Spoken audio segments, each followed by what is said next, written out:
Oi, tudo bem? Para quem não me conhece, meu nome é Matheus Miranda, sou professor de Noções de Direito, Penal e Processo Penal em cursos preparatórios, sou consultor legislativo na Assembleia e essa aula que você vai assistir, ela foi gravada em um módulo pré-edital. Por isso que em muitos momentos eu faço referência a um edital que ainda estaria por vir.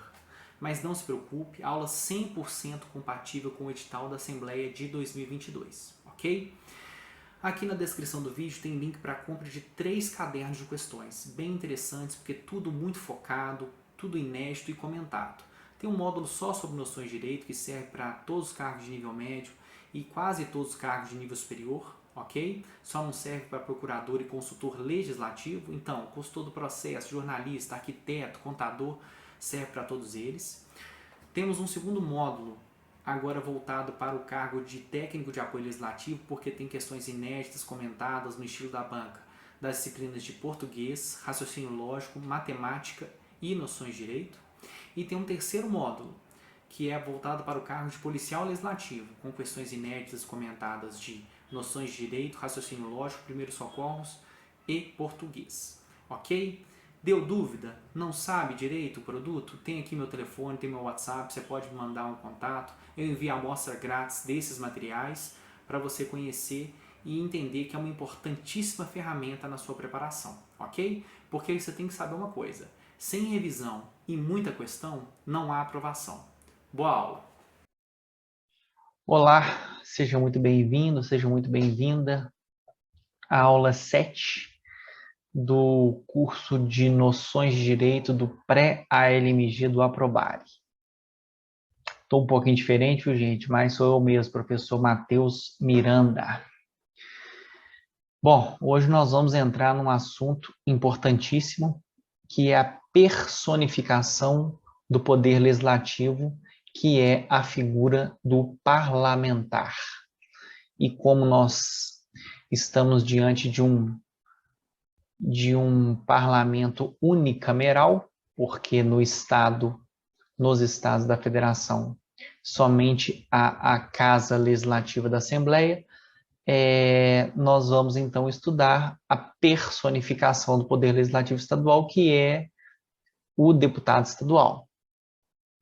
Ele é o representante eleito e ele que vai exercer o poder legislativo em si. Ok? A Constituição, ela elenca 3 artigos, do 56 ao 59, que basicamente dizem sobre imunidade, prisão e processo criminal, impedimentos e a perda do mandato. Então, nós vamos aí navegar por essas características, tem detalhes importantíssimos, eu peço que você tenha total atenção, vou com a maior tranquilidade explicar cada ponto dessa situação, ok? Vão comigo, vamos conquistar esse crachá, tá certo? Que meu papel aqui é decodificar esses artigos que às vezes não são tão fáceis assim de serem interpretados. Imunidade parlamentar. A Constituição, no artigo 56, caput, que é a cabeça do artigo, diz que os deputados são invioláveis, civil e penalmente, por suas opiniões, palavras e votos. A imunidade parlamentar, ela garante ao deputado, à deputada, liberdade e independência na atuação.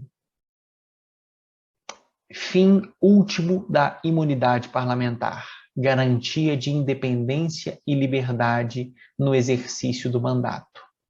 Mas vamos entender o que a Constituição quer dizer com ser inviolável? É uma inviolabilidade absoluta? Óbvio que não. A inviolabilidade, a imunidade, ela é no âmbito civil e penal, e tem a ver, gravita em torno das opiniões, palavras e votos. Ou seja, o deputado estadual não tem inviolabilidade, não tem imunidade se a questão averiguada não tiver a ver com opiniões, palavras e votos. O deputado ou a deputada que cometer, por exemplo, um delito, um crime que não seja de opinião, um crime de outra natureza, vamos colocar o exemplo mais grave da nossa legislação, por exemplo, um homicídio, quer dizer que ele é imune, ele é inviolável? Óbvio que não.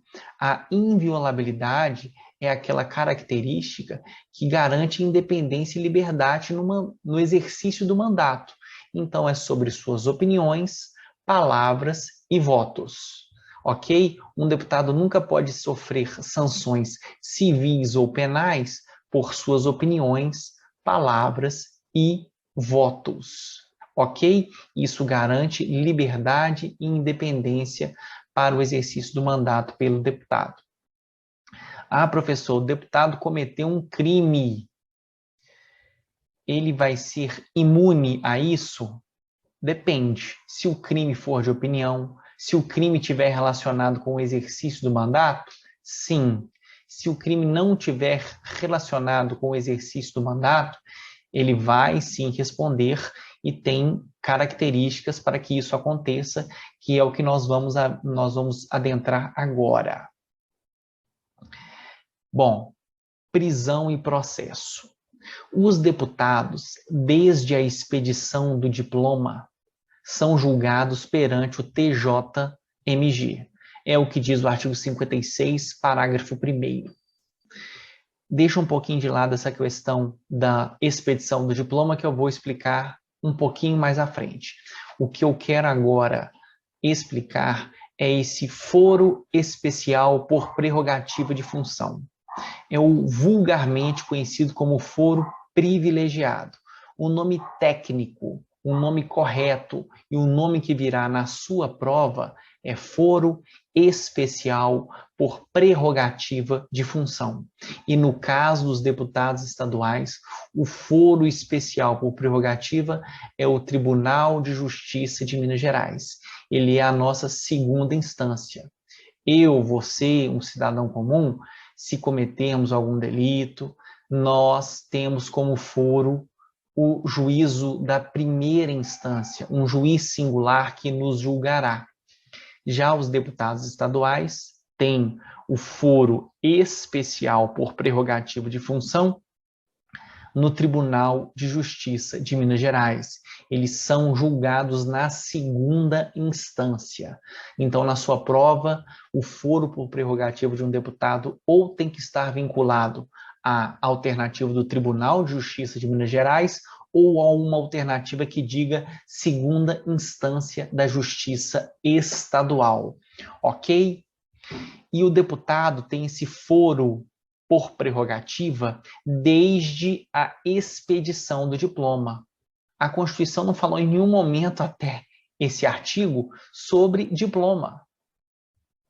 Por isso que é muito importante um professor, um material que às vezes explique uma expressão que simplesmente é, entre aspas, jogada no texto constitucional, como se você soubesse o que é a expedição de um diploma de um deputado ou a posse de um deputado. Mas eu estou aqui justamente para explicar isso para você. A diferença de expedição do diploma e posse do deputado. Primeiramente, a ordem que isso acontece. A diplomação vem primeiro. Depois, o deputado toma posse. A diplomação vem primeiro. Só depois o deputado toma posse. Quem me segue lá no Instagram já deve ter visto que uma das dicas que eu publiquei lá é saber o que vem primeiro. O que vem primeiro? A diplomação. E como que você vai memorizar isso? Na palavra deputado, a letra D vem antes da letra P. Nunca mais você vai esquecer. O que vem primeiro, candidato? Diplomação. E o que vem depois? Posse. Então, voltando no slide anterior, o deputado tem foro por prerrogativa de função no TJ desde a diplomação, não é desde a posse. E a diplomação vem primeiro. Para vocês terem uma ideia, a diplomação acontece geralmente no dezembro anterior à posse. Os deputados tomam posse em fevereiro, na primeira sessão, não é isso que a gente viu, nas chamadas reuniões preparatórias. Eu vou voltar a falar disso um pouquinho à frente. Mas, para vocês terem uma ideia, desde que o deputado é diplomado, muito antes de começar o exercício do mandato de fato, ele já tem o foro por prerrogativa de função no Tribunal de Justiça de Minas Gerais. Vou tomar uma aguinha aqui. Continuemos. Olha que interessante. A diplomação é ato da justiça eleitoral. Não tem nada a ver, desculpe, com o poder legislativo. O deputado é diplomado pelo Tribunal Regional Eleitoral. Desculpe de novo. O deputado, ele é diplomado pelo Tribunal Regional Eleitoral. E a partir daquele momento, ele já tem o foro especial por prerrogativa de função, o chamado foro privilegiado. Depois, já diplomado, um tempo depois, e esse tempo não importa para a sua prova, ele toma posse na Assembleia Legislativa. A posse é dada pela Assembleia. A diplomação é dada pelo Tribunal Regional Eleitoral. E aqui vai um complemento da dica. A dica não é se a palavra deputado é a palavra que você vai memorizar, ele é primeiro diplomado, porque D vem na frente de P, e também as letras T, A da sílaba tá vai também te auxiliar aí, porque T está na frente do A, T de TRE e A de ALMG. Logo, o deputado é diplomado primeiro pelo TRE e depois ele toma posse na Assembleia Legislativa. Então, deu para entender aí, né, gente? D vem primeiro de P e T vem primeiro de A. Para você ligar, então, o D de diplomação ao T de TRE e o P de posse à letra A de ALMG. Ok? Beleza. Vocês lembram que nas aulas anteriores a gente falou das reuniões preparatórias que ocorrem no início da legislatura? E legislatura é aquele tempo compreendido de 4 anos, compreendido por 4 sessões legislativas? Vamos relembrar o parágrafo 3º. No início de cada legislatura haverá reuniões preparatórias entre os dias 1º e 15 de fevereiro com a finalidade de, inciso 1º, dar posse aos deputados diplomados. Perceba que o deputado só toma posse na Assembleia se ele já estiver diplomado pelo Tribunal Regional Eleitoral. Ok? Gente, a diplomação, o deputado literalmente ganha um diploma numa sessão solene presidida pelo Tribunal Regional Eleitoral, ganha um diploma de deputado. Isso acontece geralmente em dezembro. Lá em fevereiro, no início da legislatura, entre os dias 1º e 15, ele é empossado, ele toma posse na Assembleia Legislativa, já estando naturalmente diplomado. Ok? Então, o deputado, ao tomar posse, já está diplomado. Desse conteúdo que a gente viu até aqui, o que você vai guardar como pérola? Certamente isso aqui. Essa palavra, deputado, vai escrever com a caneta vermelha. Também coloque de vermelho as letras T e A. Eu não quis colocar aqui porque senão ia ficar poluído demais. Mas agora vocês sabem que nesse nessa singela palavra, na palavra deputado, que é a personificação do poder legislativo, é a personificação da representação, está a regra da diplomação diplomação e posse, quem dá o diploma e quem dá a posse ao deputado estadual. Ok? Então, senhores, vamos lá. Nós falamos do foro. Foro por prerrogativa, não é mesmo? Aqui, ó. O deputado estadual, desde a expedição do diploma, né? Os deputados são julgados perante o Tribunal de Justiça de Minas Gerais, ou segunda instância estadual. Ok? Agora nós vamos falar de prisão e processo penal. Os deputados, desde a expedição do diploma, agora, quando você lê o 56, parágrafo 2º, depois dessa explicação, você já entende. Olha, antes mesmo de tomar posse, o deputado já tem essa prerrogativa que a gente vai falar agora. Desde a expedição do diploma, não podem ser presos, salvo em flagrante, por crime inafiançável. Vamos lá, vamos com calma. Mas olha que interessante, se a questão quiser confundir você dizendo o deputado X, já diplomado, no mês de janeiro, antes do início da legislatura, cometeu um crime e foi preso em flagrante. Você vai saber analisar se foi respeitado o ditame constitucional da questão, porque você já vai entender que desde a expedição do diploma, ele nem pisou na Assembleia Legislativa, ele já tem a garantia de que só pode ser preso, que ele não pode ser preso somente em caso de flagrante por crime inafiançável.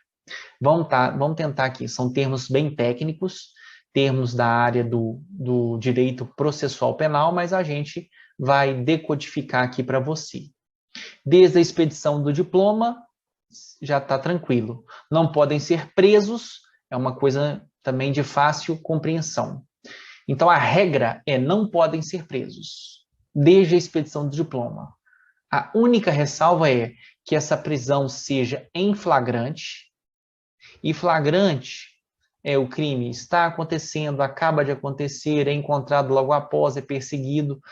Estão lá no artigo 302 do Código de Processo Penal. Você não precisa saber as hipóteses de flagrante. A questão é que você tem que saber que ele só pode ser preso em flagrante. Flagrante vem de fragrância, vem daquilo de cheiro, está acontecendo. Um deputado não pode ser preso por um delito que já passou há muito tempo. A questão vai poder falar de um crime. Primeiro que eu acredito que a questão que vai trazer isso aqui vai usar, inclusive, a nomenclatura. Um deputado não pode ser preso, salvo em flagrante por crime inafiançável. Ela vai usar a literalidade da lei. Mas se ela se aventurar a falar sobre exemplo, qualquer questão que traga à baila um delito que já aconteceu há mais tempo, deixando claro que não há flagrante, a prisão não pode acontecer. E mais, o delito, além de ter que estar acontecendo naquele momento, ele tem que ser inafiançável. Existem alguns delitos que a legislação já veda que, ao chegar na delegacia de polícia ou na audiência de custódia, que esse delito, a legislação veda que haja a possibilidade de saída pagando fiança. A legislação já veda isso. Você não precisa saber qual crime é afiançável ou inafiançável. Você só precisa saber o seguinte, que na questão, ou vai estar muito claro que o crime aconteceu há muito tempo, tirando a ideia do flagrante, ou a questão vai falar que o deputado foi preso por um crime afiançável, que é o contrário de inafiançável. Então, se a questão trazer à baila que o crime é afiançável, ele cabe fiança, então o deputado não pode ser preso, nem mesmo se estiver em flagrante. Porque a exceção primeiro que a regra não pode ser preso. A exceção única é flagrante, mais cumulado, ou seja, tem que estar em flagrante, o crime tem que ser inafiançável. Não é assim, flagrante por um crime por um crime afiançável, nem situações que não são flagrante e inafiançável. Tem que ficar muito claro. A regra é não prender e a única exceção são duas características. O crime tem que estar acontecendo, tem que estar em flagrante e o crime tem que ser inafiançável. Não pode caber fiança, ok? E fiança é sair pagando, em outras palavras. Ok? Bom, o parágrafo 3º fala, no caso de serem presos, então você tem que interpretar. Qual que é esse caso? Eu coloquei entre parênteses aqui. No caso de serem presos, ou seja, o deputado foi preso em flagrante e o crime era inafiançável, porque é a única hipótese. Se esta hipótese ocorrer, o Poder Judiciário, que é quem ratifica a prisão, né, que é quem o delegado de polícia que faz o ato, mas ele remete para o Poder Judiciário, atualmente com as chamadas famosas audiências de custódia. Juiz, Poder Judiciário,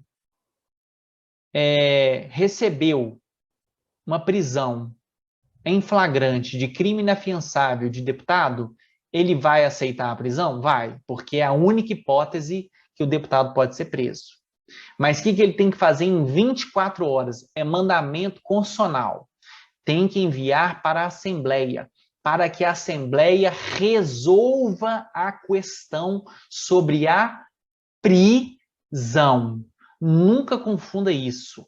O envio em 24 horas para a Assembleia grava uma coisa no teu coração. A Assembleia não é um corpo de parlamentares que são julgadores sobre o mérito da questão, sobre se o deputado é absolvido ou deve ser condenado. O que a Assembleia vai resolver nessas 24 horas que o TJ, que o Poder Judiciário tem para enviar para a Assembleia, os autos é o processo fisicamente, hoje até já está ficando tudo eletrônico, ela vai resolver sobre a prisão. Qualquer questão. Também acredito que aqui são questões de literalidade da lei, mas qualquer questão que se aventurar a falar que vai ser remetido para a Casa Legislativa e a Casa resolverá sobre a absolvição, sobre a condenação, essa questão, essa alternativa está redondamente errada. O que a Assembleia resolve nesse prazo que o TJ... Cuidado, o prazo também, a Assembleia não tem que resolver sobre a prisão em 24 horas, não. O 24 horas é o prazo que o Poder Judiciário tem para encaminhar para a Assembleia. Isso só denota que é uma situação extremamente grave, porque a regra primeira é não ter prisão de deputado. No único caso que tem que mandar rápido para a Casa Legislativa para ela resolver sobre a prisão. E olha aqui que o parágrafo 3º diz: no caso de flagrante de crime inafiançável, os autos serão remetidos dentro de 24 horas à Assembleia Legislativa, para que, pelo voto secreto da maioria de seus membros, resolva sobre a prisão e autorize ou não a formação da culpa. Você não levantou da cadeira aí, não? Você não deu um salto aí, não? Esse artigo está redondamente enganado, errado, desatualizado. Coloquei aqui de propósito, porque o estudante atento, aquele que está levando a sério, aquele que está fazendo as pérolas, quando ouviu a expressão voto secreto pela maioria de seus membros, opa, deixa eu corrigir aqui, gente. Quando ouviu a expressão voto secreto pela maioria de seus membros, já chamou a atenção dele. E ele sabe, não há voto secreto na Assembleia Legislativa. Não há voto secreto na Assembleia Legislativa. Essa redação do parágrafo 3º da Constituição é uma redação antiga, muito antes de 2013. Porque hoje a redação é essa aqui. Na hipótese prevista no parágrafo 2º deste artigo, os autos serão remetidos dentro de 24 horas à Assembleia Legislativa, para que esta, pelo voto da maioria dos membros, resolva sobre a prisão. Muito cuidado, viu? Peguei material de um concorrente que fui eu lá, comprei o material e estava trazendo a versão do artigo desatualizada. Aí confunde a cabeça do estudante. Aqui você tem estudo atualizado. Posso garantir para você. Bom, vamos lá. Vocês entenderam por que eu coloquei o parágrafo com a redação antiga?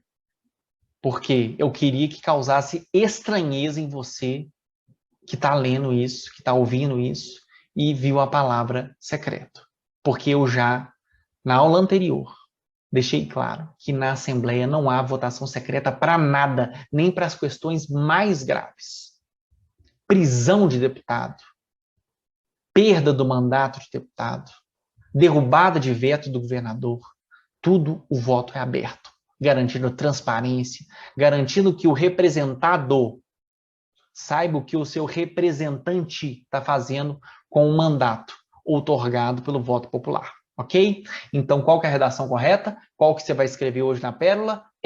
Na hipótese prevista no parágrafo 2º desse artigo, os autos serão remetidos dentro de 24 horas à Assembleia Legislativa, para que esta, pelo voto da maioria de seus membros, voto aberto, portanto, resolva sobre a prisão. Resolva sobre a prisão. A Assembleia não é lugar de resolver sobre o mérito, a gente chama mérito do processo penal, que é se o deputado é absolvido, condenado. Não, vai resolver só sobre a prisão, se ele deve continuar ou não preso, ok? Então, resumo da ópera. Após diplomação, que é feita pelo TRE, muito antes dele tomar posse, o deputado só pode ser preso em flagrante de crime inafiançável. Se for preso, em 24 horas os autos são remetidos à Assembleia, que deliberará sobre a prisão. Outro momento agora. Prisão já passou, a Assembleia já resolveu. Ele vai ficar preso, não vai ficar preso? Tá. Que o artigo 56, parágrafo 4º, já muda de momento processual, que agora nós estamos falando de processo, nós não estamos falando de prisão. Se o TJ, estou explicando de novo, que é o local do foro especial por prerrogativa de função, receber a denúncia contra o parlamentar, a Assembleia Legislativa é cientificada e, por decisão da maioria de seus membros, pode sustar o andamento da ação penal. Deixa eu te falar uma coisa aqui. Nem toda ação penal nasce de uma prisão, viu? Às vezes, o deputado pode ser alvo de um processo, pode ser denunciado sem que ele tenha sido preso anteriormente. Porque aqui, esse parágrafo 4º está falando de todos os crimes que o deputado vier a ser denunciado. Prisão, a gente restringe aos crimes flagrantes, de crime inafiançável. Aqui está falando o seguinte, olha, se o deputado for denunciado, é outro momento, por isso que eu falei, é outro momento. Prisão é uma coisa, denúncia é outra. E nem sempre denúncia é precedida de prisão. E às vezes pode acontecer prisão e não ter denúncia. O que você tem que saber agora? Quando o deputado for denunciado, e por que ele é denunciado no TJ? Porque os parágrafos anteriores disseram que, desde a expedição do diploma, o deputado tem foro por prerrogativa de função no Tribunal de Justiça de Minas Gerais. É o chamado foro privilegiado. Um dia a gente pode entrar numa discussão sobre se isso é privilégio ou não, porque posso fazer um parênteses aqui? O pessoal fala muito do foro privilegiado do Supremo Tribunal Federal, não fala? Fala, privilégio não ter recurso? Privilégio ser julgado na última instância, uma instância política? Será que é melhor não ter foro por prerrogativa e começar lá embaixo, no juiz de primeira instância? Você pode recorrer para o TJ, o que você pode para o STJ, você pode para o Supremo? Eu sei lá. Não sei se é tão privilégio assim, mas continuemos, que eu não estou aqui para... Nós não estamos num mestrado, numa pós-graduação em Direito Penal. Ok? Vamos lá. Então, o TJMG recebeu uma denúncia, o Ministério Público denunciou, a figura denunciada é um deputado? Comunique-se à Assembleia Legislativa. E a Assembleia Legislativa, como poder independente, por voto da maioria de seus membros, portanto, 39 parlamentares, pode sustar o andamento da ação penal. Ela pode declarar o deputado inocente? É isso que está falando aqui? Ela pode absolver o deputado da acusação? Ela pode condenar? Não, gente. Ela pode encerrar a ação. O máximo que a Assembleia pode é sustar o andamento da ação. Então, o Ministério Público denunciou um deputado perante o TJ recebe a denúncia e fala, opa, deputado estadual, cientifica a casa, manda os autos, ou manda cópia dos autos, cientifica a casa. Olha, nós estamos recebendo a denúncia aqui e o rapaz denunciado, ou a moça, é deputado. E aí, o que vocês vão decidir? A Assembleia pode sustar o andamento, desde que ela faça isso por votação da maioria de seus membros. Esse pedido de sustação da ação penal deve ser apreciado pela LMG no prazo improrrogável de 45 dias. Cuidado, hein? Vamos brincar, não vão confundir os 24 horas. Vamos lembrar que 24 horas é um prazo muito curto, porque nós estamos falando da prisão, né? Tem que ser comunicado em 24 horas. E a Assembleia vai resolver sobre a prisão. No caso da denúncia, a Assembleia vai decidir em até 45 dias, esse prazo é improrrogável. E 45 dias desde que o TJ comunicou, desde que a mesa da Assembleia recebeu a cientificação da denúncia pelo TJ-MG. Ah, professor, que beleza! E a Assembleia assusta o andamento do processo e a prescrição está aí. Parágrafo 6º do artigo 56, a sustação do processo suspende a prescrição enquanto durar o mandato, congela o prazo prescricional. Se o deputado ficar sendo reeleito, realmente vai passar muito tempo, mas a prescrição não vai caminhar um dia sequer. Ah, o deputado não foi reeleito. Assim que ele não é reeleito, a prescrição começa a contar de novo, isso para evitar verdadeiras injustiças manifestas, porque existem dezenas de casos de deputados que são reeleitos para 7 mandatos. E aí, 7, né, vezes 4, até ontem, depois que eu fugi da escola, 28 anos. Véio. Tem prescrição muito menor do que isso. Tem prescrição máxima 20 anos. Ok? Então, enquanto durar essa sustação da ação penal, o prazo prescricional não corre. Ok?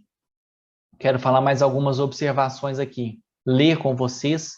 Esses parágrafos aqui são mais tranquilos e essa aqui é a redação da Constituição Estadual para a gente ler juntos.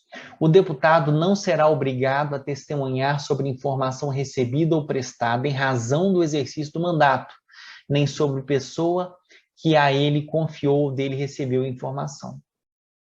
Isso aqui é uma garantia de sigilo. Deputados, naturalmente, pelo exercício do mandato, ele vai acabar recebendo informações, vamos dizer assim, delicadas, e ele não vai poder depor como testemunha e ser obrigado a dizer de quem falou, o que, não vai precisar falar sobre essa informação. Ele tem essa garantia, essa prerrogativa de não falar sobre isso. Então, ele não será obrigado a testemunhar. Ele pode, gente? Pode. O que a Constituição diz é que ele não é obrigado. Mas se ele quiser chegar no banco da testemunha e falar, foi fulano que me falou isso, isso, ok. Ele só não é obrigado a testemunhar sobre informação recebida ou prestada em razão do exercício do mandato. Ah, recebeu por engano. Não, não foi pelo exercício do mandato. O que é o exercício do mandato? É alguém procurá-lo como deputado, né? Como representante. Bom, e nem precisa testemunhar sobre a pessoa que confiou ou dele recebeu a informação. Parágrafo 8º. Aplicam-se ao deputado as regras da Constituição da República não inscritas nessa Constituição sobre sistema eleitoral, inviolabilidade, imunidade, remuneração, perda do mandato, licença, impedimento, incorporação às Forças Armadas. Nossa, professor, é difícil, né? Mas você tem que entender que há um paralelo nas regras sobre todos esses assuntos dos parlamentares federais com os parlamentares estaduais. É isso que o parágrafo 8º está dizendo. Agora nós vamos entrar num ponto difícil, mas com muita tranquilidade eu vou torná-lo fácil, torná-lo compreensível. Vamos lá. Impedimentos de deputados. Deputados têm impedimentos, viu? Não podem fazer tudo. E a gente vai ver o porquê disso, tem uma razão. E tem impedimentos que nascem na diplomação e outros que nascem na posse. Só que nessa altura do campeonato, você já entendeu, diplomação acontece primeiro, é feita pelo TRE, e a posse acontece depois e é feita pela Assembleia. Ok? Os impedimentos, poderiam ser traduzidos como impedimentos negociais, profissionais e políticos. Vamos ver cada um aqui com muita tranquilidade. Desde a diplomação,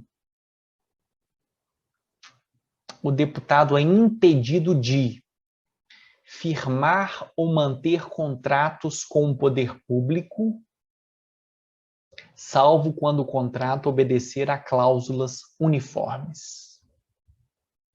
Difícil, né? Esse é chamado impedimento negocial. Por quê? Firmar ou manter contratos é a realização de um negócio.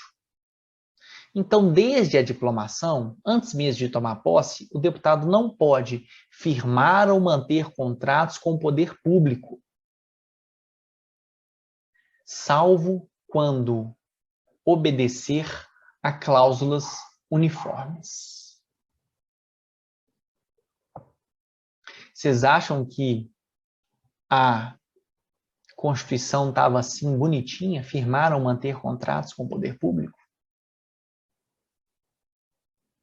Olha como é que é a linha. Firmar ou manter contrato com pessoa jurídica de direito público, autarquia, empresa pública, sociedade de economia mista ou empresa concessionária de serviço público, salvo quando o contrato obedecer a cláusulas uniformes.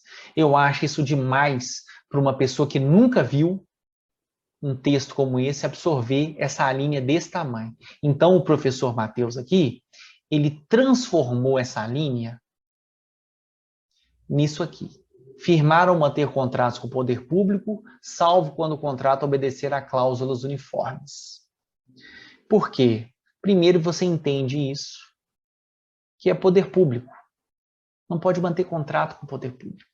Depois, nas suas revisões, você vai absorvendo. O que é o poder público? Você entende a ideia primeiro, mas precisa saber o texto da Constituição. O problema é que, lendo de cara essa linha desse jeito aqui, você se perde lá no mista, você já fez um misto. Entenda a ideia. Desde a diplomação, ele não pode firmar ou manter contratos com o poder público, salvo se obedecer a cláusulas uniformes, e eu vou explicar o que é esse uniforme aí. Não é uniforme de escola, não. E vou dar um exemplo que você nunca mais vai esquecer. Firmar ou manter contratos com o poder público com pessoa jurídica de direito público, autarquias, empresas públicas, sociedade de economias mistas ou empresas concessionárias de serviço público. Isso a gente vai ver lá na aula de direito administrativo. Isso aqui é tudo órgão público do Estado. Mas agora entenda a ideia. Você está num curso de noções. A questão falou do deputado firmou um contrato com a CEMIG. Você pode não saber que a CEMIG é uma sociedade de economia mista, mas você vai lembrar que o professor Matheus diz, nossa, isso aqui está com cara que o deputado não pode fazer, isso aqui é um impedimento negocial. A minha vontade é que você estude e saiba a redação direitinho. Pessoas de direito público, autarquia, papapá. Mas entenda a ideia. Entenda a ideia. Vão para a parte final, salvo quando o contrato obedecer a cláusulas uniformes. Contrato de cláusula uniforme é aquele contrato de adesão. Ô, gente, entenda a ideia. Por que o deputado não pode, desde a expedição do diploma, firmar ou manter contrato com o poder público? Porque ele é deputado, cara. Ele vai ter facilidade, ele vai chegar lá, vai fazer um contrato mais vantajoso para ele, vai tirar uma cláusula de multa, em tese, né, gente? E se o contrato não for possível a negociação? Um contrato chamado de adesão. Contratos que existem com o poder público que, se eu, Matheus Miranda, for fazer, ou qualquer outra pessoa for fazer, ele será exatamente o mesmo. Então, o poder de ingerência do deputado ele não vai existir mais. Porque o contrato é um só, o contrato é um modelo, o contrato é o mesmo. Aí o deputado vai poder. Quer saber um exemplo facílimo? Quem aqui já pegou dinheiro na Caixa Econômica Federal para empréstimo imobiliário? Quando a gente vai pegar dinheiro na Caixa Econômica, a gente começa a negociar. Eu não gosto dessa cláusula aqui, não. Tá muito ruim isso aqui. Não, meu filho, é assim, ou aceita tudo ou não aceita nada. Se um deputado estadual, porque se não tivesse essa ressalva, o deputado estadual, desde a diplomação, ele vai lá, deixa eu comprar meu imóvel na Caixa. Não, você não pode firmar ou manter contrato com o poder público. Opa, mas o contrato de financiamento imobiliário, ele é uniforme, querido gerente da Caixa Econômica. O mesmo contrato que você oferece para mim, deputado, você oferece para o Matheus, professor, para a aluna tal, o aluno tal. Ah, é mesmo. Descompliquei, né? Salvo quando obedecer a cláusulas uniformes, contratos que são padrão. Aí, por quê? Entenda a razão também, mais do que decorar, porque o deputado não teria poder de ingerência para achar uma quantidade, uma cláusula melhor. Ok? Olha só, a segunda hipótese de impedimento desde a diplomação. Aceitar ou exercer cargo, função ou emprego remunerado, inclusive em comissão no poder público. Você acha que está assim? Olha como é que está. Aceitar ou exercer cargo, função ou emprego remunerado, incluídos os que sejam demissível ad nutum nas entidades indicadas na linha anterior. E a linha anterior, quais são as entidades? Pessoa jurídica de direito público, autarquia, empresa pública, sociedade de economia mista ou empresa concessionária de serviço público. Sacanagem, né? Com todo perdão da palavra. Eu estou dizendo aqui, poxa, que redação é essa? Como é que o professor Matheus deu uma resumida aqui? Aceitar ou exercer cargo, função ou emprego remunerado, inclusive em comissão, e eu vou explicar, no poder público. Entenda a ideia. Depois passa para dissecar essas entidades, pessoas de direito público, autarquia, sociedade de economia mista. Até porque quando você estiver lá na frente, vocês vão ter essa noções de direito administrativo também comigo nesse curso do pré-ALMG, é o tópico 4 do seu edital. Vocês vão entender isso. Mas direito é um bolo, não é estanque. Cargo, função ou emprego remunerado. Ele pode aceitar um emprego sem remuneração? Pode. Ele pode aceitar um cargo sem remuneração? Pode. Função sem remuneração? Pode.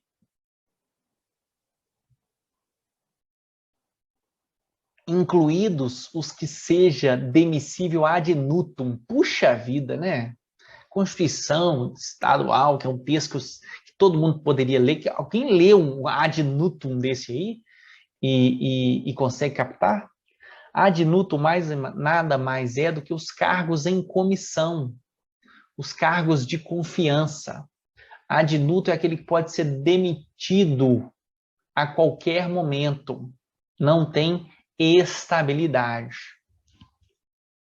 Então, o deputado estadual, desde a expedição do diploma, ele não pode aceitar ou exercer cargo, emprego ou função remunerados, incluídos os de comissão, nas entidades do poder público, nessas indicadas na linha anterior. Eu estou dando uma resumida no artigo, nas duas alíneas, porque elas são muito complexas, pelo menos eu acho. Se você leu de boa aí, já entendeu, na sua cabeça, ótimo. Eu prefiro caminhar devagar. Primeiro entende a ideia, decora a ideia. Não pode firmar contrato com o poder público, exceto quando obedecer a cláusulas uniformes. E não pode aceitar ou exercer cargo, emprego ou função remunerada, incluídos os demissíveis ad nutum, nas entidades que a linha anterior indicou. Vou chamar de poder público. Agora, olha que interessante. Essa palavrinha no início da linha, aceitar, não pode nem aceitar. Não pode nem aceitar. Ok? O deputado aceitou. Não pode. Agora vamos para os impedimentos que acontecem desde a posse do parlamentar.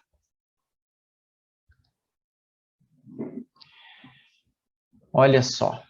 Aqui é a redação da Constituição.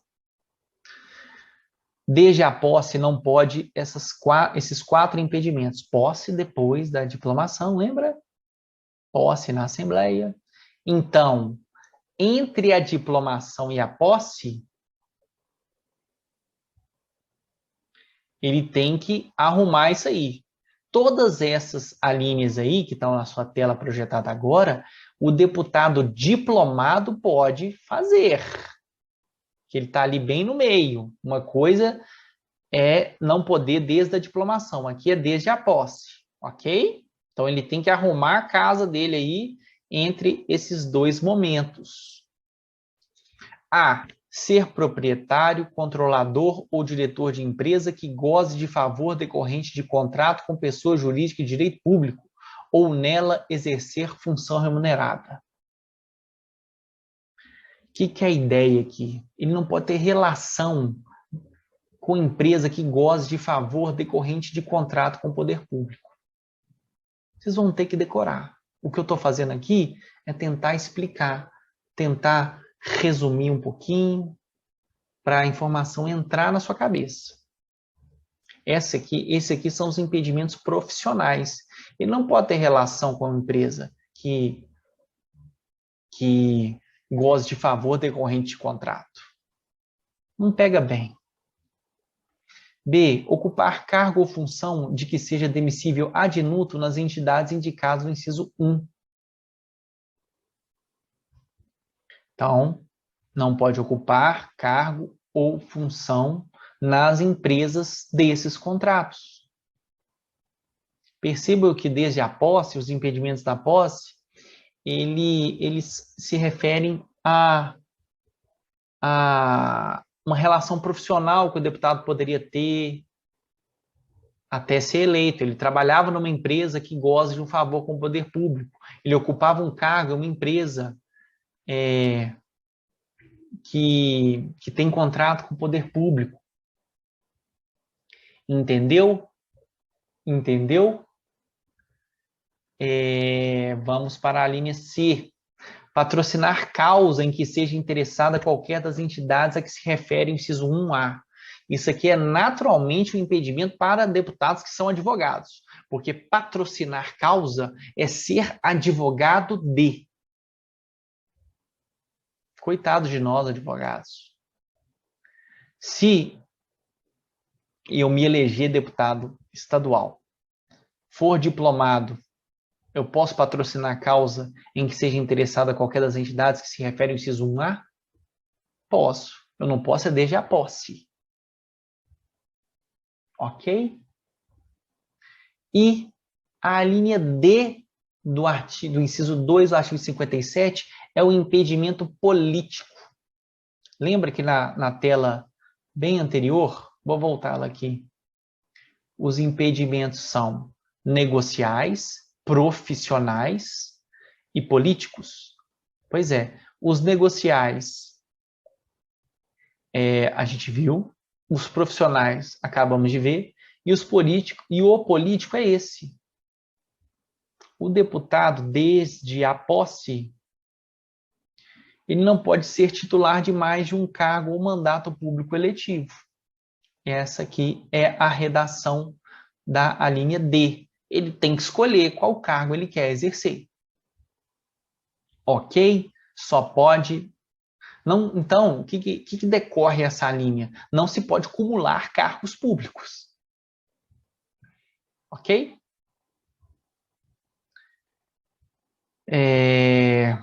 Vamos lá. Professor, e os suplentes? Ai, meu Deus. Guarda uma coisa no seu coração. Suplente não é deputado. Se a prova tentar te confundir falando de suplente, fuja. Suplente não é deputado. Suplente não é deputado. Não perderá o mandato.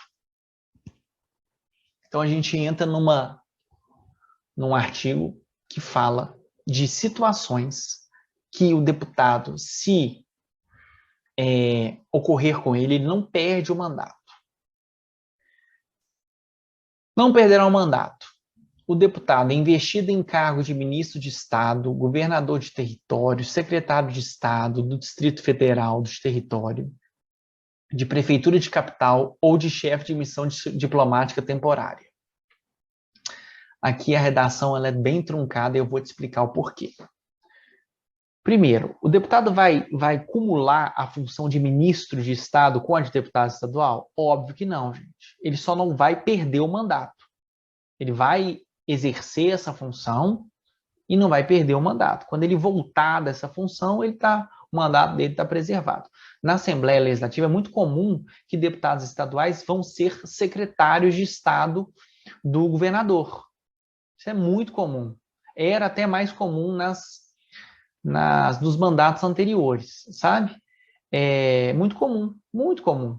Em âmbito federal, então, quem nunca viu, o deputado federal X vai ser ministro de tal pasta. Isso é comum. Quando o deputado faz esse movimento, ele não perde o mandato dele. Então, se ele foi investido em cargo de ministro de Estado, de governador de território, um negócio raríssimo, secretário de Estado, secretário do Distrito Federal, secretário de território, secretário de prefeitura de capital, tá vendo? Como é que é truncado? Porque o verbete secretário, ele é secretário de Estado, secretário do Distrito Federal, secretário de território, raríssimo, secretário de prefeitura de capital. Se o deputado estadual aceitar ser secretário de prefeitura que não é capital, ele perde o mandato. Ou chefe de missão diplomática temporária. Se ele aceitar ser chefe de missão diplomática permanente, ele perde o mandato. Se ele aceitar ser chefe de missão diplomática permanente, ele perde o mandato, ok? Ele só não perde o mandato se ele for de chefe de missão diplomática temporária. Também não vai perder o mandato se ele ficar licenciado por motivo de doença ou para tratar... Aqui a redação não é boa, né? Porque qual que seria o melhor na minha visão? Ou para tratar de interesse particular sem remuneração. Mas vamos ver o texto constitucional como ele está. Licenciado por motivo de doença, não perde o mandato doença, gente. Ninguém pode ser punido por doença. Ou para tratar sem remuneração de interesse particular, desde que, neste caso, licença para tratar de interesse particular sem remuneração, o afastamento não ultrapasse 120 dias por sessão legislativa. Olha como é que o conhecimento de uma aula precisa para outra. 120 dias por sessão quer dizer o quê? Uma legislatura tem 4 sessões legislativas. Ele pode faltar 120 dias na primeira, na segunda, na terceira e na quarta sessão legislativa. desde que não ultrapasse 120 dias e seja uma licença para tratar de interesse particular e seja sem remuneração. Ok? Quando o deputado vai fazer esse movimento, o suplente é convocado. Vamos ver? O suplente será convocado nos casos de vaga, de investidura em cargo mencionado nesse artigo ou de licença superior a 120 dias, vedada a sua posse em períodos de recesso. Vocês lembram do recesso? Sessão legislativa, 1º de fevereiro, 18 de julho, 1º de agosto, 20 de dezembro. Vocês escolheram decorar como? Dia 20 de dezembro é o dia do mecânico ou dia 18 de julho é o dia de nascimento de Mandela? Que aqui vocês têm que ter decorado. Vocês escolhem como.